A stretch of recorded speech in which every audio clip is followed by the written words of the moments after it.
जय गुरु जी। नमस्ते गुरु जी। गुरु महाराज के चरणों में सादर प्रणाम।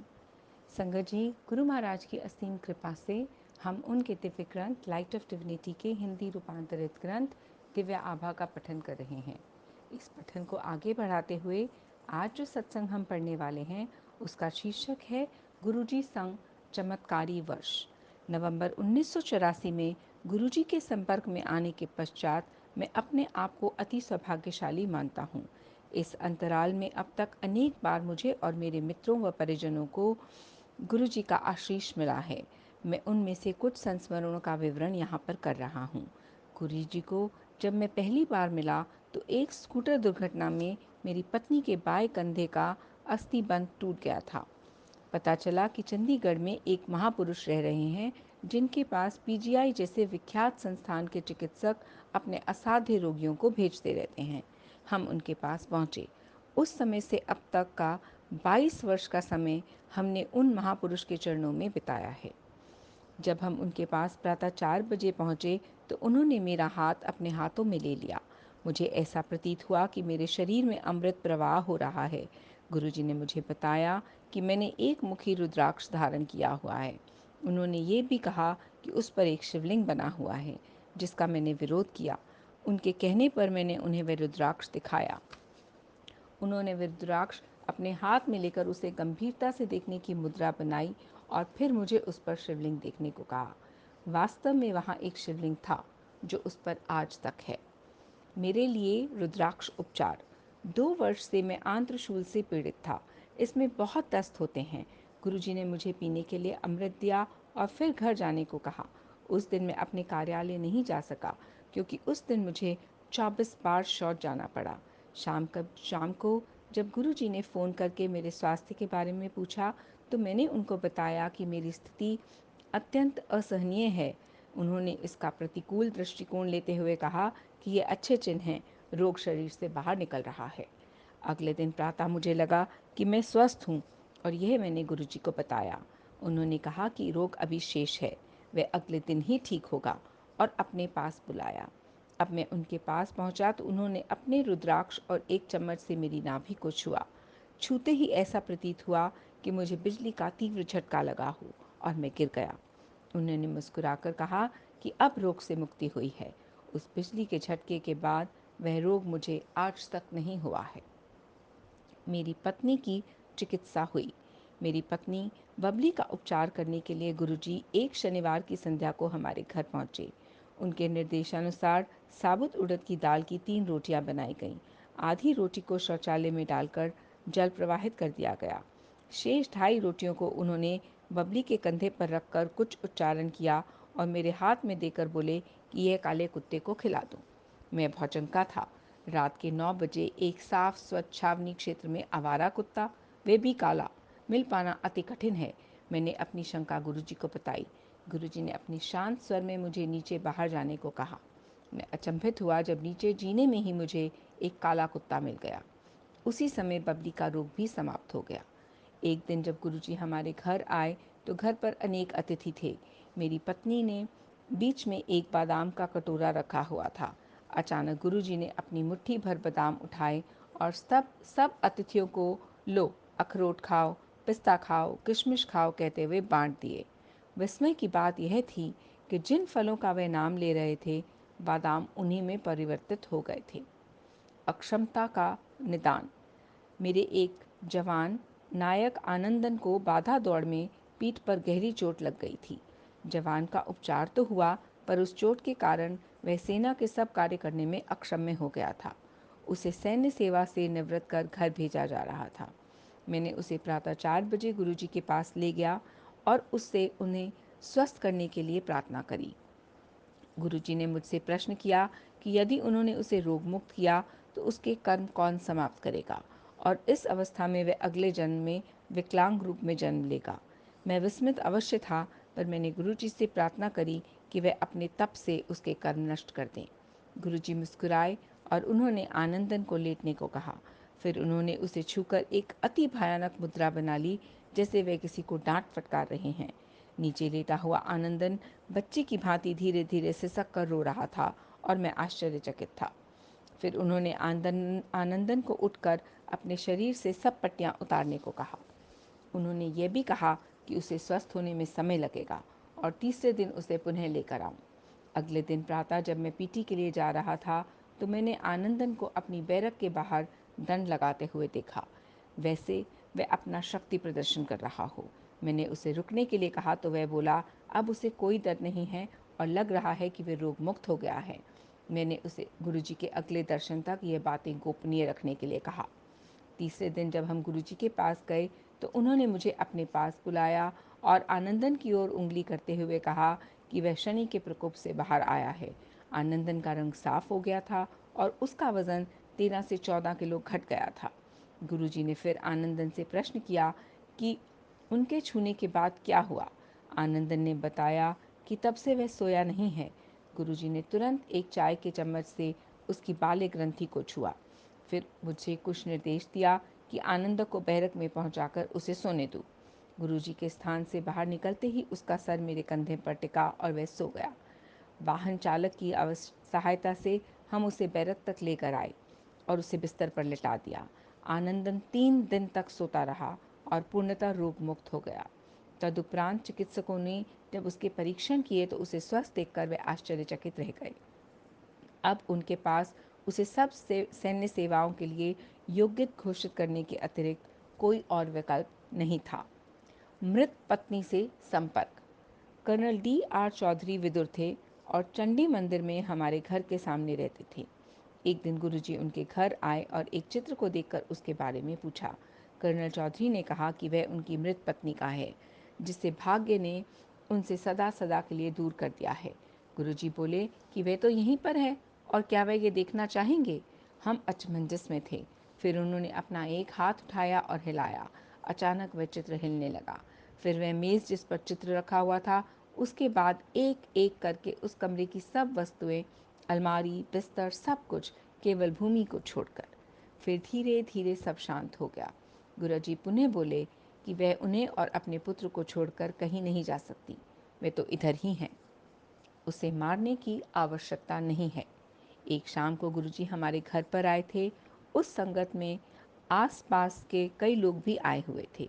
कर्नल चौधरी मेरे से अकेले में बात करना चाह रहे थे। दूसरे कमरे में जाने पर बोले कि उन्होंने अपने पुत्र टिल्तू को जब गुरुजी के पास आशीर्वाद लेने के लिए कहा तो उसने उत्तर दिया कि संतों के पास जाने की आयु तो उनकी है, वह तो संगीत सुनना चाहता है। इस बात पर कर्नल चौधरी को क्रोध आ गया और उन्होंने उसे चांटा मार दिया। वे चाह रहे थे कि मैं जाकर उसे समझाऊं। मैंने उत्तर दिया कि स्थिति को थोड़ा शांत होने देते हैं, उसके बाद मैं उसे समझाऊंगा। उसके बाद हम गुरुजी के चरणों में आकर बैठ गए जैसे कुछ हुआ ही ना हो। गुरुजी ने कर्नल चौधरी की ओर देखा और बोले कि अब पुत्र बड़ा हो गया है, उसे मारने की क्या आवश्यकता थी। उसी क्षण टिल्तू ने कमरे में प्रवेश कर गुरुजी के चरण स्पर्श किए। बौद्धिक क्रियाएं। पहले गुरुजी अमृत बांटा करते थे। प्रत्येक भक्त को एक ग्लास मिलता था और मैं अपने भाग का एक ग्लास पी चुका था। उस दिन मैं गुरुजी के निकट बैठा हुआ था। अचानक मेरे मन में विचार उत्पन्न हुआ कि यदि गुरुजी मुझे एक ग्लास और दें तो निश्चिंत हो जाएगा कि वह मेरे मन की बात पढ़ रहे हैं। उस समय गुरुजी किसी और को ग्लास दे रहे थे। वे रुके और उन्होंने वे ग्लास मुझे थमा दिया। 15 मिनट उपरांत मैंने संयोग कर यह विचार मन में से त्याग दिया। अब मेरे मन में आया कि यदि वह मुझे तीसरा गिलास देंगे तो ही मुझे विश्वास हो जाएगा कि वे मेरे मन के भाव जान सकते हैं। वे उसी समय रुके और मेरी ओर देखकर बोले कि लो, यह गिलास तुम स्वयं ही पी लो। पहले गुरुजी को कोई स्पर्श नहीं कर सकता था। भक्त दूर से ही प्रणाम करते थे। एक बार जब मैं उनके पास बैठा हुआ था, मेरे मन में विचार आया कि मैं उनसे मिलकर अति भाग्यशाली हूँ, पर कितना अच्छा हो यदि गुरुजी मुझे अपने चरण स्पर्श करने दें। उन्होंने उसी क्षण मेरी ओर देखा। अगले दिन दोपहर को वे हमारे घर आए और बिस्तर पर लेटने की इच्छा प्रकट की। प्रसन्नतापूर्वक मैं उनको अंदर शयन कक्ष में ले गया। उन्होंने लेटकर प्रश्न किया कि क्या घर में घी होगा। मेरे हामी भरने पर उन्होंने मुझे उससे अपने पैरों की मालिश करने को कहा। उस दिन तक मैं पिछले दिन की मनोकामनाओं को भूल चुका था। आधा घंटे बाद उन्होंने पूछा कि क्या वे जा सकते हैं। तब मुझे आभास हुआ कि वह केवल मेरी इच्छा पूर्ति करने आए थे। 42 वर्ष में 20/20 की दृष्टि। उस समय मैं 42 वर्ष के आसपास होऊंगा जब मुझे निकट की वस्तुएं धुंधली दिखाई देने लगी। मैंने गुरुजी से अपनी दृष्टि ठीक करने का निवेदन किया तो वह बोले, ये तो आयु के साथ होता ही है। पर मैंने पुनः उनसे अपनी दृष्टि ठीक करने का आग्रह किया। मुस्कुराकर उन्होंने मुझे लेटने के लिए कहा। उन्होंने मेरी आँख के पास पहले माचिस की तीली जलाई, फिर एक चाय के चम्मच में जल लेकर मंत्रोच्चारण करते हुए वे मेरी आँख में डाल दिया। तुरंत ही मुझे सब साफ दिखाई देने लगा। उन्होंने कहा कि अब 2 वर्ष तक मुझे कोई कठिनाई नहीं होगी और उसके बाद प्रकृति अपना कार्य पुनः आरंभ कर देगी। उसके बाद मेरा स्थानांतरण गुवाहाटी हो गया। एक दिन फिर मुझे निकट का धुंधला दिखने लगा। मैंने वह डायरी जिसमें गुरुजी द्वारा उपचार की तिथि लिखी हुई थी खोलकर देखी तो वो ठीक 2 वर्ष पूर्व की थी। संभाषण जो मेरे रिश्तेदार ने नहीं दिया। जब हम चंडी मंदिर में रहते थे, एक दिन मेरे सांडू ने, जो समूह के सामने बोलने से कतराते थे, रांची से फ़ोन किया कि हम गुरुजी से निवेदन कर उनके द्वारा सैन्य अधिकारियों को दिए जाने वाले भाषण को रद्द करवा दें। हम उनका चित्र लेकर गुरुजी के पास प्रातः 4 बजे पहुँचे। गुरुजी के कमरे में प्रवेश करते ही उन्होंने मुस्कुराकर कहा कि क्या मुझे अपने सांडू का फ़ोन आया है? वह कायर, उसे क्या चाहिए? जब हमने उन्हें समस्या बताई तो उन्होंने हमें बैठने को कहा और अपने कार्य करने लगे। समय बीत रहा था तो हमने उनसे पुनः कुछ करने की विनती करी, पर उन्होंने हमें प्रतीक्षा करने को कहा। अचानक 8:05 पर उन्होंने उसका चित्र मांगा और उस पर अपनी उंगलियां फेरने के बाद कहा कि उन्होंने समस्या को अंतरित कर दिया है और अब वह भाषण एक ऐसा व्यक्ति देगा जो हिंदू नहीं है।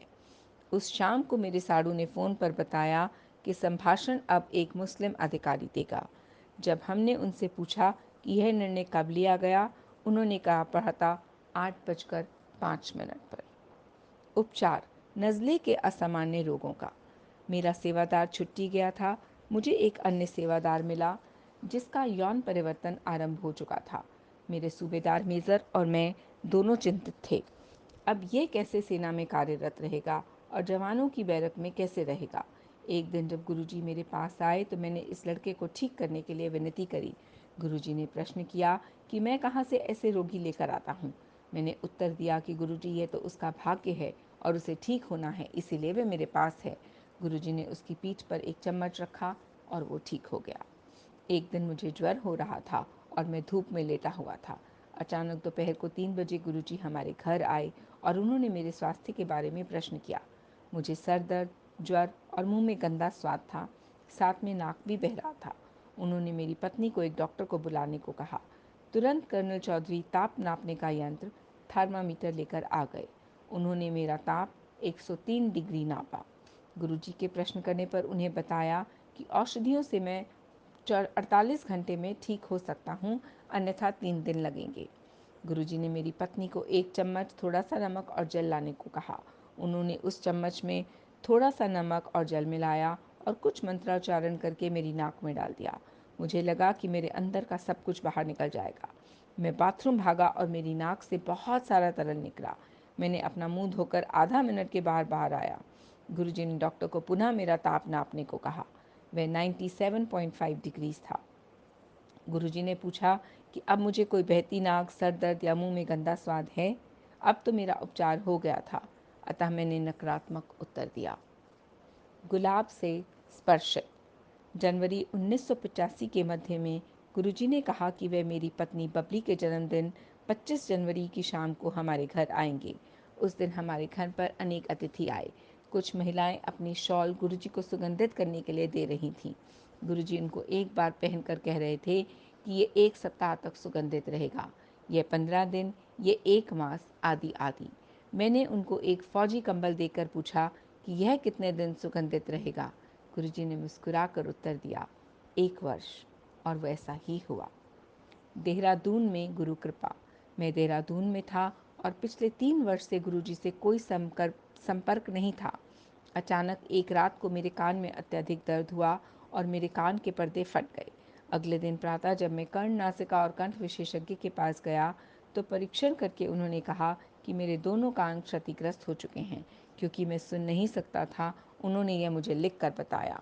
उन्होंने कहा कि सेना के चिकित्सक कान के नए पर्दे लगाने के लिए शल्य चिकित्सा कर सकते हैं, पर इसकी सफलता केवल 5% ही होती है। अतः मुझे मानसिक रूप से सेना से निवृत्त होकर घर जाने के लिए तत्पर रहना चाहिए। उसी शाम एक सिख सज्जन हमारे घर आए और उन्होंने कहा कि गुरुजी ने जालंधर से मेरे लिए अमृत भेजा है। उन्होंने ये भी बताया कि उनको पता है कि मुझे अब सुनाई नहीं देता है। 3-4 दिन अमृत पीने के बाद मेरे कान के पर्दे पुनः ठीक हो गए और मेरी श्रवण शक्ति लौट आई। डॉक्टर अचंभे में थे कि ये कैसे संभव हुआ। मैं देहरादून में ही था जब मुझे 1988 में सरकार से कार ऋण प्राप्त हुआ। मैं अचमंजस में था कि कार कहाँ से लूँ, देहरादून, दिल्ली या कलकत्ता।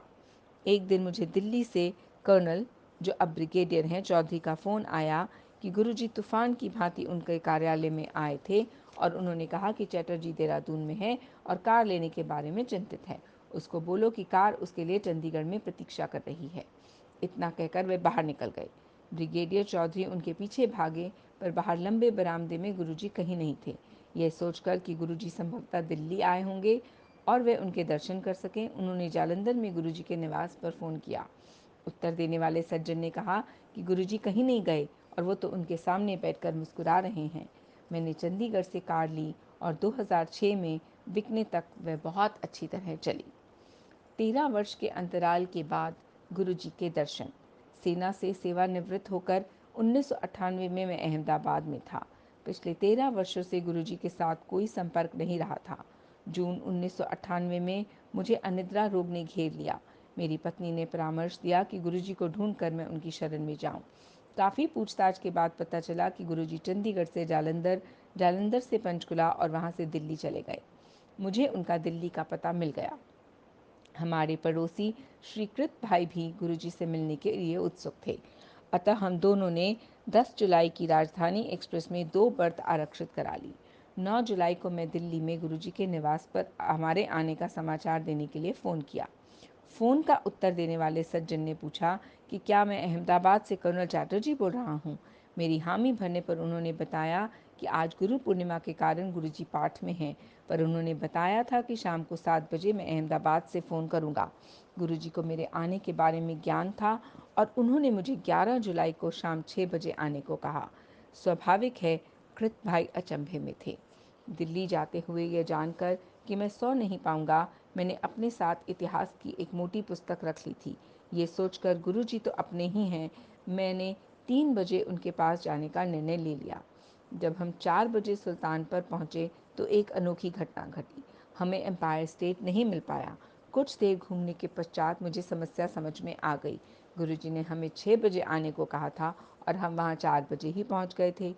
मैंने कृत भाई को बताया कि मुझे समस्या पता लग गई है और अब इसका समाधान मिल जाएगा। मैं कार से उतरा और मैंने गुरुजी से प्रार्थना करी, जो हो गया सो घट गया, अब वह हमें अपने पास बुला ले। एकदम एक बालक दौड़ता हुआ आया और उसने पूछा कि हमारी कार कहीं जा नहीं रही है, हमें कहाँ जाना है।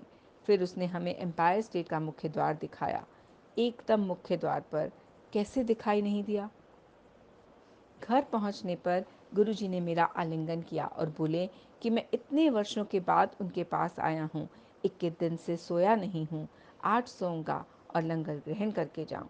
लंगर के बाद जब हम अपने होटल में वापस आ गए और मैं वह इतिहास की पुस्तक पढ़ने लगा, शीघ्र ही मुझे लगा कि साथ वाले कमरे में कोई अगरबत्ती जल रही है। थोड़ी ही देर में पूरे कमरे में एक अद्भुत सुगंध फैल गई और मुझे निद्रा आ गई। अगले दिन मैं फिर गुरुजी के पास गया और उनके पैर दबाते हुए मैंने कहा, गुरुजी, पहले आपके चारों ओर तीव्र सुगंध रहती थी, अब वह बहुत ही हल्की है। गुरुजी बोले कि पिछले दिन जब वह मुझे सुलाने आए थे तो क्या मैंने उसका आनंद नहीं लिया था। मेरा अनिद्रा का रोग समाप्त हो गया था।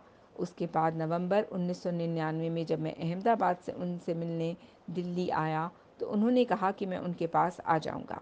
सीमेंस में अपने साक्षात्कार के एक दिन पहले मैं गुरुजी से मिला और इनको इसका समाचार दिया। वे बोले कि मेरा चयन हो चुका है और उन्होंने मेरी आय भी बता दी। मुझे उतना ही प्राप्त हुआ। लंगर और प्रसाद से चिकित्सा। 2006 में कुछ मास में मेरी दाहिने हाथ की अंगूठी वाली उंगली मुड़ नहीं रही थी। चिकित्सकों के अनुसार अस्थि रज्जु सूख गया था और उसका कोई उपचार संभव नहीं था। उन्होंने मुझे दर्दनाशक औषधियाँ लेने का परामर्श दिया। जब मैंने इस बारे में गुरुजी को बताया तो उन्होंने मुझे अपनी सब अंगूठियाँ उतारने को कहा। अगले दिन से उसमें वेदना समाप्त हो गई, पर बाएं हाथ की वही उंगली दर्द करने लगी। कुछ दिनों के पश्चात जब मैंने गुरुजी को बताया तो उन्होंने मुझे गर्म जल में उंगली डालने को कहा। यह सोचकर कि इससे उपचार नहीं हो पाएगा, मैंने उनसे पुनः निवेदन किया। उन्होंने मुझे लंगर खाने को कहा। 3 दिन लंगर खाने के बाद उस उंगली में कोई कष्ट बचा नहीं। 2000 में एक दिन प्रातः उठने पर मुझे आभास हुआ कि मेरे बाएं हाथ में कोई अनुभूति नहीं है, मैं उसे हिला नहीं सकता। मुझे पक्षाघात हो गया था। उस शाम को संगत में जब गुरुजी प्रसाद बांट रहे थे, मैंने उससे इस बात की चर्चा करी। उन्होंने मुझे प्रसाद दिया और थोड़ा जोर से बोले कि मैं उसे बाहर जाकर खा लूँ। प्रसाद ग्रहण करते ही मेरे हाथ में सिहरन हुई। उन्होंने मुझे पुनः प्रसाद दिया, मैंने वह भी खाया। अब मैं अपने हाथ की उंगलियां हिला सकता था। गुरुजी ने फिर से मुझे तीसरी बार प्रसाद दिया और उसे लेने के 15 मिनट के उपरांत मेरा हाथ बिल्कुल पहले की तरह हिलने डुलने लगा। बाल झड़ने का उपचार। मेरी पत्नी के सर के बाल सामने से झड़ने लगे थे। 3 वर्ष तक उस गंजेपन को रोकने के सब प्रयास विफल रहे। एलोवेरा के shampoo, arnica plus, Shahnaz Husain आदि। जब मैं दिल्ली आया मैंने गुरुजी को उसकी समस्या से अवगत कराया। सुनते ही वह बोले, बबली आंटी। फिर हवा से अपना हाथ हिलाया और कहा, हट गया, कुछ समय लगेगा। 1 सप्ताह में ही नए बाल आने लगे और शीघ्र ही उसका उपचार हो गया था। 2003 में मुझे मूत्र रोग समस्याएं होने लगीं। अंत में चिकित्सकों ने पुरुष ग्रंथि की शल्य क्रिया का उपचार बताया। गुरुजी की संगत में मैंने मन ही मन उनसे प्रार्थना करी, परंतु उन्होंने अपना दायां हाथ अपने सर के ऊपर उठाया और एक मुद्रा बनाई, साथ ही अपने अंगूठे और तर्जनी को आपस में मिलाया। मुझे लगा कि उन्होंने मेरे लिए कुछ किया था, परंतु मन में संशय था। मैंने मन ही मन निवेदन किया कि यह यदि मेरे लिए है तो कृपा गुरुजी मेरी ओर देखिए। उन्होंने ऐसा ही किया और मुझे संतोष हो गया। अगले दिन मैं स्वस्थ था। कोलकाता में वर्षा। अप्रैल 2007 के अंत में मुझे कलकत्ता जाना था। लंगर के उपरांत मैं गुरुजी से आज्ञा लेकर मेरे प्रवास की अवधि में कोलकाता को वातानुकूलित कर रखने के लिए विनती कर रहा था, किंतु मेरे कुछ कहने से पूर्व वह मुझे डांटते हुए बोले, अपना काम छड़, मेरे को ला जा। मैं कुछ नहीं कह सका। बाद में उन्होंने गायत्री को बताया कि उन्होंने मेरे लिए कलकत्ता में वर्षा भेजी है।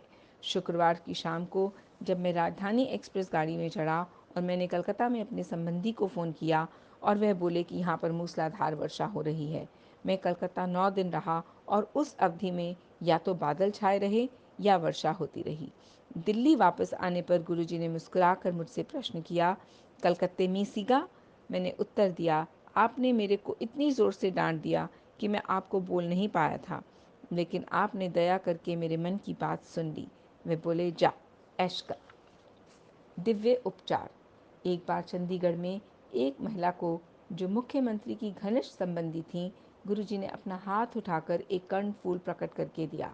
उस महिला ने कहा कि वह एक बालिका क्या करेगी। गुरुजी ने अपना हाथ पुनः उठाकर एक और प्रकट करके दे दिया। वह महिला फिर भी असंतुष्ट रही और बोली कि दोनों की बनावट में अंतर है। गुरुजी ने उत्तर दिया कि शिवजी ने जो देना था दे दिया, अब वो कुछ नहीं कर सकते। एक बार लंगर के उपरांत जब एम्पायर स्टेट में संगत में बहुत कम भक्त बचे थे, हम सब गुरुजी के आसपास बैठे थे। उन्होंने हरमिंदर सिंह सीमेंस के निर्देशक से पूछा कि क्या उन्होंने मेरे संस्मरण सुने हैं। उनके नकारात्मक उत्तर पर मुझे अपने संस्मरण सुनाने को कहा गया। अचानक ही थोड़ी देर में गुरुजी की मुद्रा स्थिर होकर अति कठोर हो गई और मुख लाल हो गया। फिर एकदम उन्होंने अपना हाथ उठाया और उसमें एक डमरू जैसी वस्तु प्रकट हुई। उन्होंने वह मेनका गांधी के हाथ में दिया और स्वयं मूर्ति सदृश अचल होकर नमस्कार मुद्रा बना ली। कुछ समय पश्चात वे बोले, देखें शिवजी ने क्या दिया है। उस डमरू को तोड़ने पर उसमें से खोए का प्रसाद निकला। सबको बांटने के बाद भी कुछ बच गया। वह उन्होंने मेनका को दे दिया और बोले कि उसे फ्रिज में नहीं रखना है, वह कभी खराब नहीं होगा। शुक्राना गुरुजी, बेन शुक्राना मेरे मालिक। संगत जी, ये सत्संग कर्नल दीप्तेंदु शेखर चटर्जी अंकल सेवानिवृत्त का है, जो अब गुड़गांव में रहते हैं। पाठ पढ़ते वक्त होने वाली हर भूल के लिए मैं आप सब से और गुरु साहिब से हाथ जोड़कर क्षमा प्रार्थी हूँ। शुक्राना।